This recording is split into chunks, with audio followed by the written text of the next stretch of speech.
Hello everybody and welcome back to Typical City. Joško Gvardiol, looking like he's worth every penny of that £77 million that we paid for him. 5 goals in 7 games lately.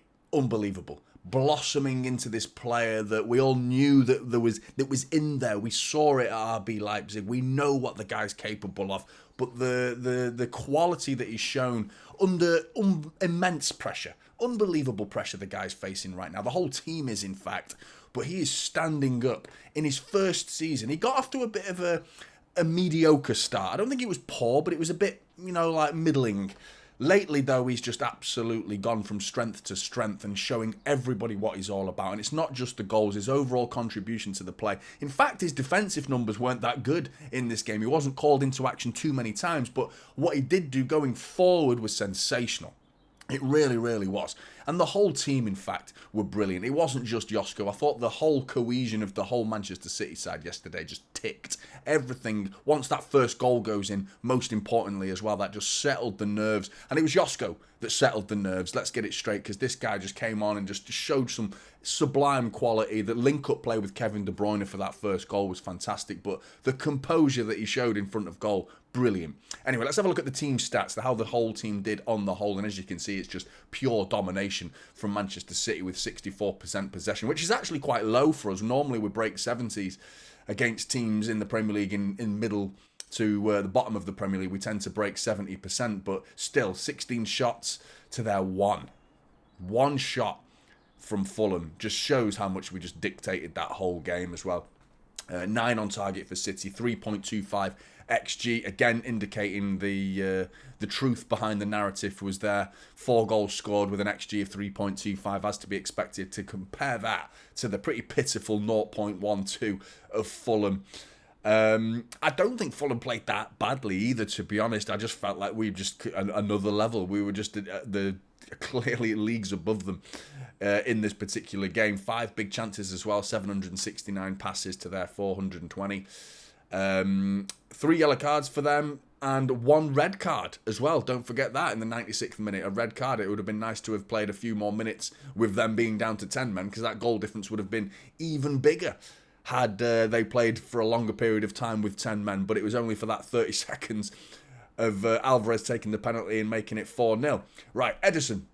Very little to do, very little to speak of, because they only had 1 shot. He saved it. Good. Distribution was decent, 91%.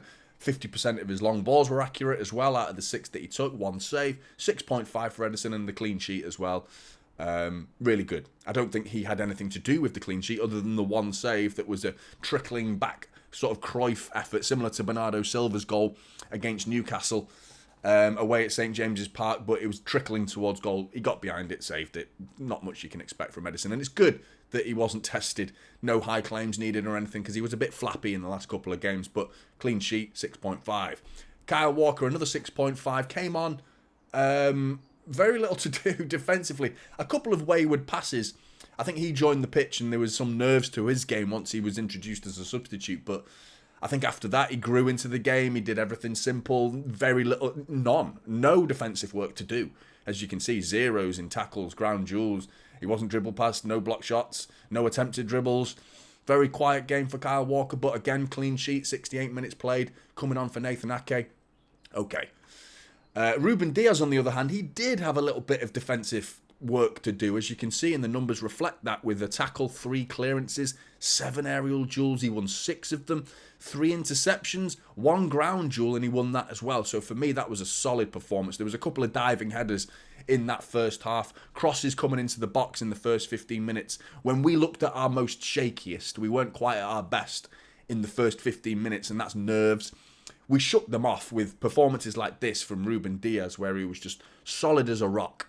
Anything that came into that box, he dealt with really, really well. 3 clearances, as you can see.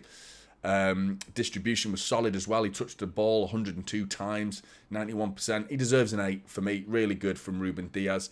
Joško, 9 out of 10. Man of the match performance. But those defensive numbers there, they're not great. He didn't have that much to do, to be fair.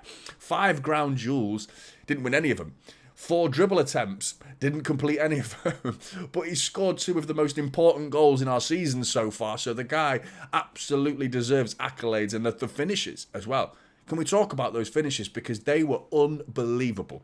The first one was absolute. People giving a lot of credit for that second one, and that was more instinctual in my opinion. It was more like just whatever he could do with that cross that was a brilliant cross from Bernardo Silva into a really dangerous area. I think a lot of people were focusing on whether Akanji was onside or not, me included. I thought he was clear offside, but I don't think anyone spotted in the shadows of the stand that Craven Cottage was casting on that pitch.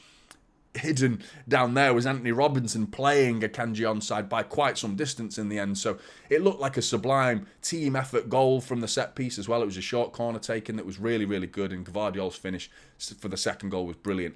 I love that first goal though, because it's all the touches that he showed, the positivity that he showed, receiving the ball on the left wing, driving inside past Castagna, laying it off to Kevin De Bruyne, and not admiring the work he's just done. Keep going, mate. Bursting into that box, telling Kevin De Bruyne, I want it in there, mate. Get it in front of me. He lays it on a plate for him. And it's not on a plate. It's not on a plate. I've over-egged Kevin De Bruyne's assist there. It was a good assist from Kevin De Bruyne, but the touch that Gvardiol took to knock it past Diop and then into that big pocket of space right in the middle of the goal, and he just slots it beautifully with a little touch before it as well, just to cushion it out in front of him. Right foot, all with his right foot, his weaker foot this was, as well, and then just lays it into that bottom corner. No chance for Leno, and it was a sensational goal. It really was. And I mean, 5 goals in 7 games. For Joško Gvardiol. Talk about exploding into action in the exact moment when we need someone to do that. Brilliant from Joško Gvardiol. There's your 2 shots, 2 on target. Distribution was decent as well, 87%. 9 out of 10. Man of the match for Joško. Brilliant. Keep it going, mate. Manuel Akanji. He was all right. 7 out of 10 for Manuel. He did miss that absolute sitter that's marked him down. I probably would have given him a 7.5 had he not absolutely spooned that over the bar. And it wasn't until half-time did I realise, because they didn't show the lines until half-time, that he was onside. I couldn't believe he was onside, because it was another ball in. Great ball from Kevin De Bruyne. And I mean, he's got to be burying that. There was enough time for him to see the flight of that ball, pick up the trajectory, understand where that ball's going to land, and he's got to get his knee above it. He's got to get above that and try and cushion that lower. And he goes high and wide. So, I mean, he's not a striker, is he? But neither's Joško Gvardiol, and he looked like one yesterday. But yeah, in terms of his midfield play, because that's predominantly where he was playing for the majority of the game, I thought he was all right. Kept the ball ticking. Decent defensively as well. Couple of tackles to his name. He won half his ground duels, a clearance, but that big chance that he missed, I'm glad we don't need to talk about it. I'm glad it's not that big a deal, because it could have been. It could have been. But still, I'm enjoying the Manuel Akanji performances as of late. They've been really good. 7 out of 10. Nathan Ake comes off 22 minutes. I mean, that's a real indication what the media think about Manchester City at the minute, and how much they look at us through this prism that we are just an unstoppable force. And what's the point in asking Pep Guardiola how bad is the injury from Nathan Ake, because it won't have any impact on Manchester City winning the title or not, apparently. I mean, us as City fans, we would love to know what's happened to Nathan Ake, but no journalist asked Pep Guardiola, how's Nathan Ake's injury? Are you concerned going into the future games?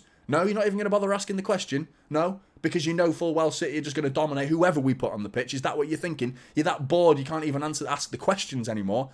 Do your job, mate. Ask what's up with Nathan Ake. Is it serious? Is it not? Because we don't know as of right now, because no one bothered asking Pep at the end of the game. Couldn't believe it. Anyway, 22 minutes played. An interception and a clearance to his name, and that interception is how he got injured, to be fair. Attempting getting that big right boot of his outstretched, an attempted through ball. He blocked it, cleared it. I think he got through to Ederson in the end. But that was the injury that saw him walking off the pitch for Kyle Walker. But before that, he was okay. 22 minutes of football to speak about. Not that much really there, but solid enough to get a 6.5 at least. Hopefully that injury isn't too bad. Rodri, good. Really good. Not his greatest, but very simple. I liked Kovacic as well. I'm going to say pretty much the same thing about Kovacic, because those two were really complementing each other throughout the game. Really pleased with both of them. They kept things simple. They kept the ball moving. Nothing over complicated between the two of them. And there was moments where you could visibly see those two players in particular dictating like a conductor, mate, just pulling the strings of Manchester City's midfield, deciding when to up the ante and when to lower it and bring that tempo down, and let's see what's going on around us. Scanning the pitch between the two of them, Rodri and Kovacic, were really, really well. And when they slowed the game down and then that picking the right moment to explode into action, they were firing balls between the lines to find the likes of Bernardo Silva, De Bruyne and Foden. Really, really good. 141 touches as well, with 97% passing accuracy in midfield. Pretty impressive from Rodri, to be honest. 1 tackle and a key pass as well. 2 out of 4 dribble attempts were successful. 4 out of 7 ground duels. A typical Rodri performance. And this is actually probably below his usual standards, to be honest, which is why he's got a 7.5. But, I mean, that's a Rodri 7.5. Another midfielder, that's probably a 9 out of 10. Do you know what I mean? If that's some bang average middling Premier League midfielder who played like that, you'd be waxing lyrical about it. But because this is Rodri and we see it every week, you know, and I'm being a bit critical here by giving him a 7.5 because of the standards. You know, what is a 7.5 in a Manchester City is a very much like an 8.5, maybe even a 9 in other midfield standards, depending on the team you're talking about. But brilliant from Rodri. Kovacic, same again, very much just could echo everything I've just said, really, about Rodri and Kovacic. Again, you can see the passing accuracy, fantastic in midfield between the two of them. A key pass and interception. Ground duels could have been a bit stronger. No dribble attempts, compare that to Rodri. But, I mean, he lost the ball at less times than Rodri as well. But, I mean, brilliant. Everything was just done so simple and so well between the two of them. Really, really impressed.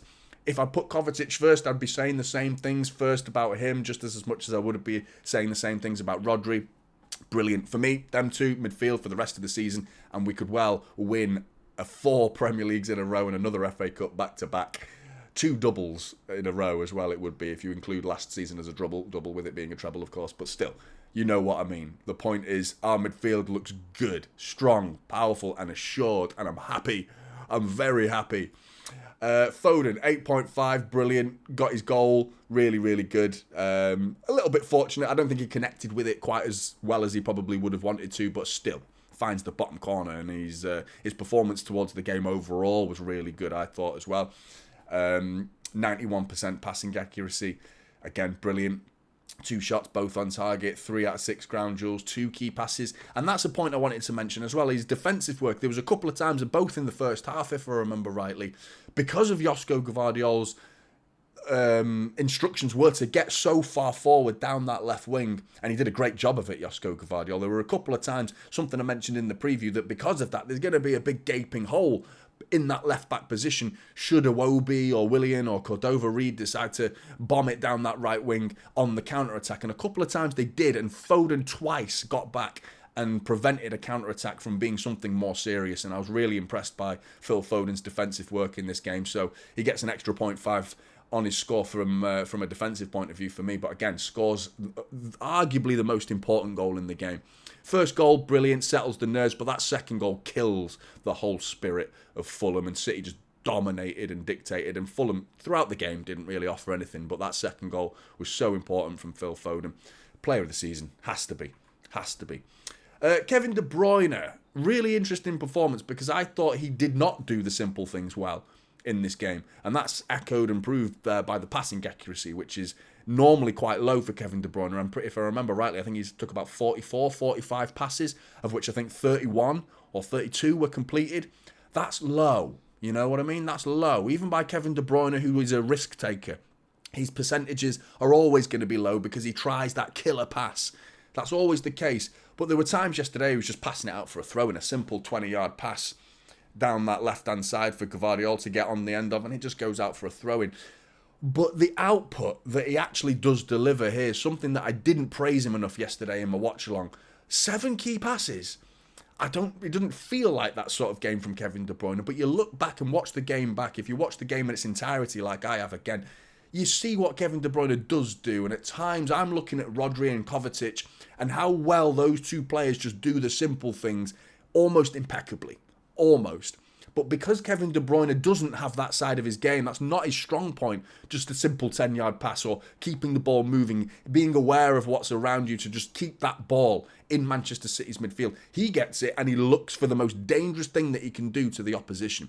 And because of that, he's going to give it away. And I'm a stickler for those little details, man. I get really annoyed when the simple things aren't done well. And that's why sometimes my gauge of Kevin De Bruyne is a bit skewed, because I feel like I criticise him for not doing the simple things as well as he could do. But then he goes and does things that are just absolutely remarkable. Like to the point where it's like, wow, it doesn't matter that you gave the ball away 5 times for a throw-in, mate, because you're putting in balls into the box that are absolutely devastating to the opposition. 7 key passes, 3 big chances. He should have had 2 assists in this game at least, because he crossed the ball for Manuel Akanji, who missed an absolute sitter, and he also laid it on a plate for Erling Haaland, who completely ballooned his effort. The one big chance for Erling Haaland that he missed. Kevin De Bruyne could be coming away with a much higher score, even though he was a little bit sloppy in midfield. So there is an interesting performance there from Kevin De Bruyne. 2 shots, 1 on target. 7 ground duels, none won though. Needs to strengthen up. I'm pretty sure all 7 of those were Paulinho, to be honest, because Paulinho was shadowing him around this game, and he was physically a presence that De Bruyne struggled to handle it, and most players do, because Paulinho is so physical. But again, you can see the sloppiness. 20 times he lost the ball, which is proving my point there, but it's 3 big chances and 7 key passes. It's like, what more do you want, mate? Pretty impressive. But still, 7.5 for Kevin De Bruyne, 6 out of 10 for Jeremy Doku. Substitute appearance, not as impactful as he has been in recent substitute appearances, but still he was trying to be forceful. 2 dribble attempts, he got his shot away off one of them. 4 ground duels, he didn't win any of them. Could be better there, stronger there. Would be more ideal. 80% passing accuracy. Again, 15 minutes of football, so 6 out of 10 for Jeremy.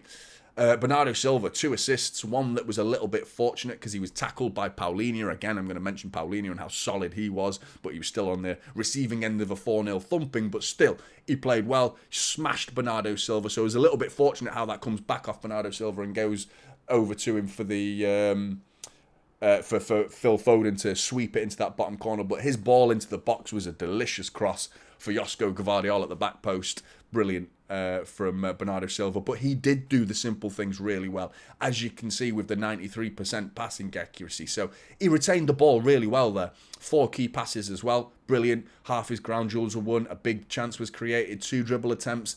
Both were completed. He only lost the ball half the amount of times as Kevin De Bruyne, for example. So for me, 2 assists as well to his name. 8.5 is the least that Bernardo Silva deserves. Fantastic. And you just hope, praying, very unlikely that he's going to still be a City player next year, but you never know. Maybe Pep can persuade him, hopefully, because we're going to miss this guy if he goes. We really are. Rico Lewis and Oscar Bob, I'm going to stick them in one conversation, to be honest, because they both came on, both very purposeful. They both linked up really, really well. I thought there was 2 or 3 1-2s in the 8 minutes that they were on the pitch for. That was a real promising sign for Manchester City that these 2 next year probably we're going to see the best of these guys. Oscar Bob in particular for me really excites me, but Rico Lewis is becoming so dependable for me now. You combine those, the stats are very little to speak about, as you can see, because he's only got 8 minutes of football, so 6 out of 10 for Rico Lewis. But same again for Oscar Bob, as you can see, 6 out of 10 is all I can really give him. But it was actually those 2 linking up that led to the penalty for the 4th goal. It was Oscar Bob sending Rico on the underlap. Oscar Bob sends into the byline. Rico cuts it back across for Alvarez. Penalty given, Issa Diop. Red card, Alvarez, boom, 4-0. But it was all the making of Oscar Bob and Rico Lewis that produced that opportunity to get the penalty. It was a bright spark for me, and we're talking about 8 minutes, so I would have loved to have seen them play for a bit longer, but we're in that stage of the season now where we can't be trying Oscar Bob or trying Rico Lewis, and it's no disrespect to them, I'm sorry, but Kevin De Bruyne, Phil Foden, Bernardo Silva, you aren't getting ahead of them right now, unfortunately. Not at this stage of the season. No time for sentiment or for experimentation. But still, brilliant. I was really pleased, but 6 out of 10. Alvarez gets an extra 0.5 because he puts the ball in the back of the net at the end of the day. Took his penalty really, really well. I know people wanted Joško to take that penalty, but again, that's another plus in the column for Joško Gvardiol for me, because I feel like that was a mature decision, calm. You know, just thinking about the team, like if I missed this, goal difference could come into play. I'm not our number 1 penalty taker. There is no room for sentiment, just like I said about Oscar Bob and Rico Lewis. Alvarez is the main penalty taker. Let him take it. I know Kyle Walker was thinking about it. I think Ruben Diaz was speaking about it as well, thinking about the idea of getting a hat-trick. It would have been nice, but the main penalty taker on that pitch was Alvarez, and I think that was the right decision because goal difference is what matters right now, and we can't afford to be missing penalties in situations like this. But Alvarez was solid. 1 shot on target, 100% passing accuracy, 4 ground duels, he won 1. 6.5 for Julian. Haaland, yeah, 6.5 because of that miss.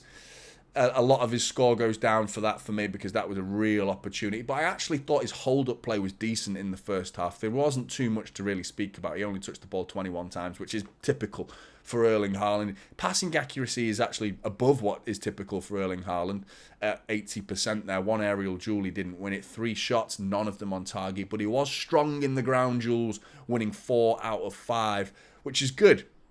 But yeah, you've got to be taking that chance. Didn't really have anything clear-cut other than that to speak about, but it wasn't just a miss, was it? It was a bad miss. It was a really bad miss. He proper scuffed it, skewed it, and high, horribly wide it goes. But last week he scored 4, so get in the comments and dare to write this man off again, because I know there will be people like, oh, bloody hell, there you go. That's the Erling Haaland that I want to have a go at. Well, get in the bin, mate, because this guy no doubt is going to score before the end of the season, almost certainly, and you know full well you can't write him off, because not his greatest game, he didn't play terribly, one big miss.